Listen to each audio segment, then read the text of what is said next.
Hi everyone, in front of me I've got DOOGEE Tab G6 Max, and let me share with you how to clear credentials on this device.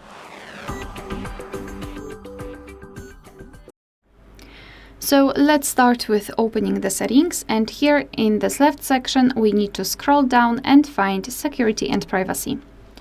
Then let's scroll down again and find the more security and privacy.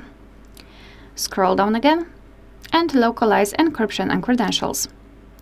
So here we need to scroll and find the option clear credentials. Let's simply tap on it and tap on OK to confirm. Not only we've got this information, but also this option is inactive, which means that we just successfully removed all saved certificates. Alright, so that will be all. Thank you so much for watching. Please hit the subscribe button and leave the thumbs up.